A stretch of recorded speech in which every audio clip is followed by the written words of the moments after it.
daily fables. We hope you enjoy. Who needs muscles to be strong by Annie Glow. On a typical school day, during lunch, Mr. Elephant, the principal of the school, announced to the students, "Good afternoon, students. We will be hosting a school weightlifting competition next week. And if you want to join, you must fill out the forms beside my office." After lunch, many students were rushing to get the form. However, when Lion went to get the form, everyone cleared a path for him. While he was walking, his muscles were bulging out of his arms and legs, and his muscles protruded. May I have a form to sign up for the competition? Ha ha ha!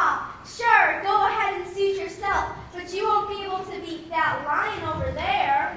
I'll try my best, I guess. During the week, while Ant was practicing, Lion was showing off his big muscles.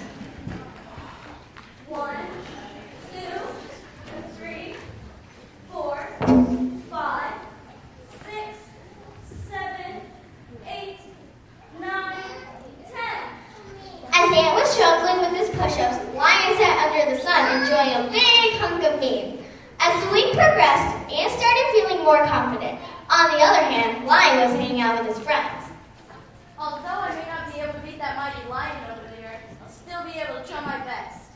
After all, I practiced that time. The next day, the competition began. Welcome to the weightlifting competition. There are 9 levels of difficulty. The first level being easy, and then it getting progressively harder. I hope you have fun and good luck. Ant was up first. He passed the first, second, third, fourth, fifth, sixth, seventh, eighth, and ninth level. Everyone was impressed by his strength and hard work. Next up was Lion. Oh, please, I can go past this level.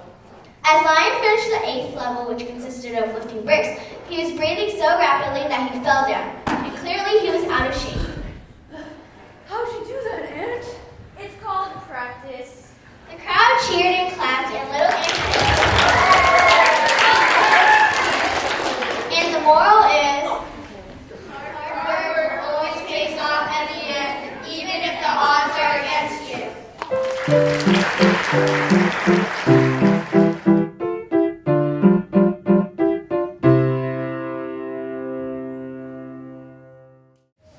Precious Eggs and Stump by Julia Ross. Once there was a rabbit who needed someone to take eggs to his grandmother because he had to guard his stump. So he went to the town square. Help me deliver my eggs and you'll be rewarded. Many people lined up to interview. First was Tortoise. I can deliver your eggs. But I trust you were much too slow. You will never make my time. But I'm not careful. I don't care if you are. The program needs to start before you get there. Next in line was Fox. I can carry your eggs. How about just you slide, Fox? Just eat them. How rude. Next in line was Little Ant. Come on, who's next in line? Down here, I can carry your eggs. You're much too small. Maybe just be squashed by the basket. I may be small, but I can carry it. I'm strong. Sure. Rabbit ended up giving up and going to his grandmother's house himself. Once finished delivering the eggs, he headed home. But to his surprise, a snake had taken over his stump. This is my house now. Thanks. You made a good one. But that's my house. Realizing he couldn't fight the snake, he gave up and ended up with no home. And the moral of the story is, everybody deserves a chance.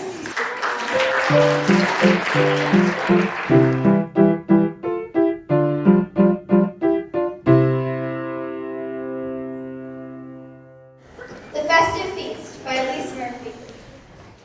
Once there was a small kingdom tucked far into the jungle. Within this kingdom there was a princess named Lily Lion who was kind to everyone. Her father was a fair king and the animals loved him. Every year, Princess Lily Lion and her father held a feast for all the animals in the kingdom to celebrate the end of a hard winter and the beginning of spring. I'm so excited for the feast this year. We have delicious food for all the animals in the kingdom. Well, we only have one day left, so let's all get work to prepare for the feast. While the kingdom was busy preparing for the massive feast, 2 wolves were deep in the woods making their way closer to the kingdom. It's time. We've been waiting to do this for years. Each year it's failed, but this year we are really going to pull it off. The sky darkened as the wolves neared the palace. At the same moment, Lily Lion and all the cooks finished the preparations for the massive feast and decided to go to sleep. On my safety. There's an open window up there. We have to make it. The wolves climbed up the window and slowly creeped into the palace. Yo, folks, I can smell the sausage, the chicken from the oven. All I know is it. Oh yeah, we are really gonna fill our tummies today. When the wolves turned the corner, they saw foods of every variety. They grabbed their sacks and threw all the food in them, along with eating some in the process. Yay! Food! Willie, you said that so loud, they're gonna hear us. Just as the wolves were about to leave the palace, Lily the lion crept out from around the corner and she confronted them. You wolves are terrible, horrible animals. I was going to invite you to the feast this year, and now you will not get anything. Never come to this palace ever again. Goodbye. The wolves were banished into the dark and scary woods for the rest of their days. The next day, the huge feast was held, and all the animals were astonished that Lily the lion had prepared all the food yet again. Everyone listen. The wolves have paid for the act and now have no food or friends. Please learn a lesson from their terrible mistake. And the moral is, greed gets you nowhere in life.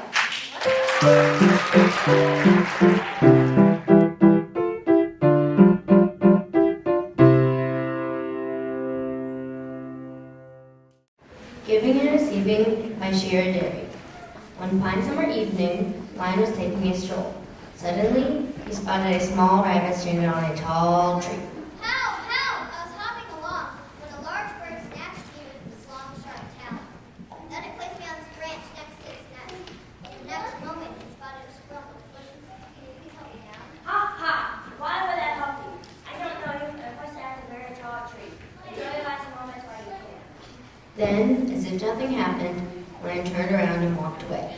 The very next day, Lion was taking his evening stroll. Suddenly, he spotted Rabbit tangled in a net that was tied to the tallest tree in the grassland. Help! Help! I was hopping along when suddenly this giant net lifted me into the air out of nowhere. You again? Why, this is hilarious. How did you even survive last time? A kind-hearted giraffe. But this time, I'm certainly not helping you. Now, next time this happens, please don't interrupt my evening stroll. Then, as if nothing happened, Lion turned around and walked away. One day later, Rabbit was happily hopping along when she spotted Lion stuck in a cage. Help! Help! I'm taking my evening stroll when I noticed this large piece of meat. As I was approaching it, I stepped on something that it triggered the door. Is someone get me out of here? That is ridiculous. Why on earth would I ever help you? So mean and selfish people when I never did anything. Then, as if nothing happened, Rabbit turned around and hopped away. In the meantime, Lion felt guilty and remorseful. The moral is, You get what you give.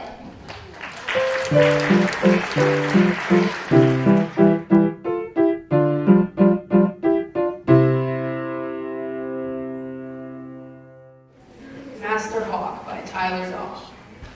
A small village near a river lived many animals. They all looked up to the hawk. He was said to be gifted with incredible eyesight. Everyone believed this except for Snake. One day, while the hawk was doing his daily boasting, Snake decided that he had had enough of Hawk's lies. Stop! What makes you think you can interrupt me? I'm supposed to change you cannot possibly be.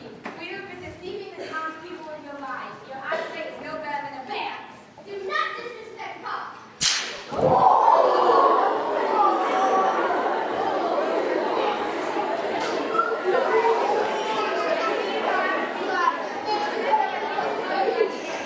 I'm supposed to be trapped on the edge of that cliff and spot out one golden calf in the river. Impossible. Nobody has that kind of vision. If Hawk's eyesight is as good as he says it is, then you should have no trouble finding it, now should you? Hawk started to look worried for a split second, but he hid his fears behind a mask of confidence.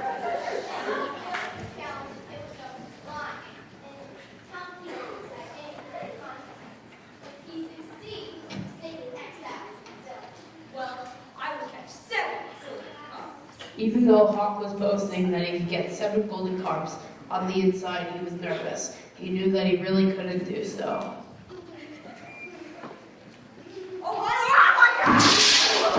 Hawk screams loud enough for the entire village to hear, and is seen by the entire village floating away in the river. This is And the moral is, never boast about something you cannot do.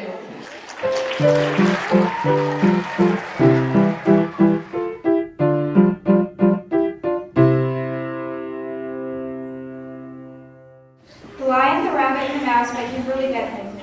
On a beautiful sunny day in the village of TCMS, there was the sky was a beaming blue, the grass was a steaming green, and the animals were running, jumping, and playing. Why, hello. Hello, would you like to come over to my house? Sure. As they walk, they think of what games they can compete in. You see, they were all very competitive creatures. They decide to do a water carrying contest. The lion fills the rabbit's cup with extra water when the rabbit isn't washing. Ready, set, go. They carry the water, but the rabbit still doesn't notice that there is more water in his glass. Oh, yeah. Who's there? I hope you know that the lion cheated during a little water competition. What? He cheated? The next day, Rabbit confronts the lion.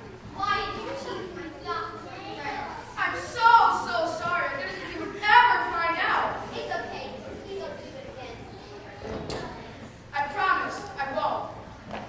The moral is, Don't lie because you can hurt other people's feelings.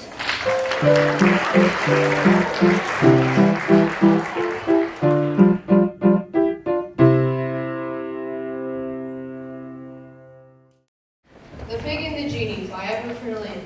One early dreary morning in Teacup Village, a pig was doing his normal morning job. However, this pig was very poor and always wanted to be the richest animal in the village. He would dream of living in a great mansion with servants to give him food.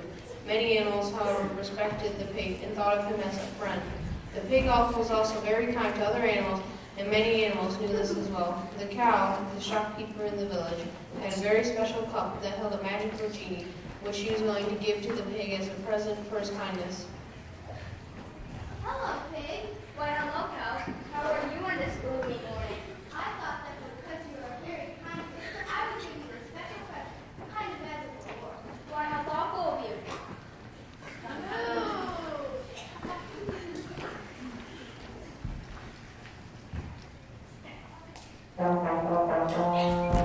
I may grant you one wish. What is your wish, small pig? The pig immediately knew what he wanted. Why, I would wish to be a very rich pig with my own mansion and servants bring me food. Are you positive that is what you want? Yes!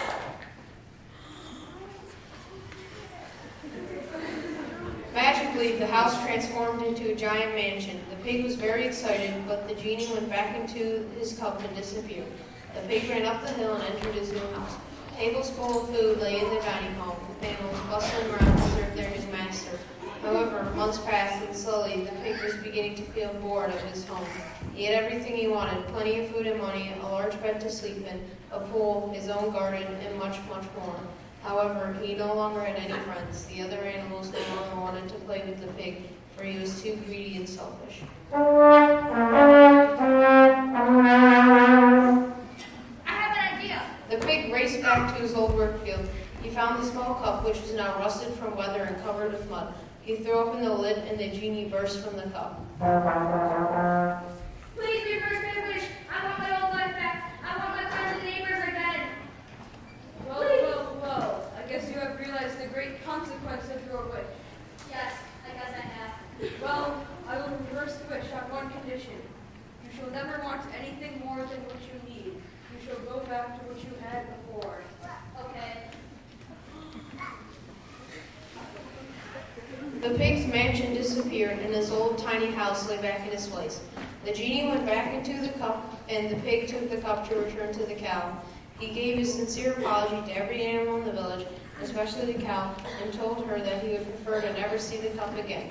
Within time, the animals became friends with the pig again, who was back to his old self. And the moral is,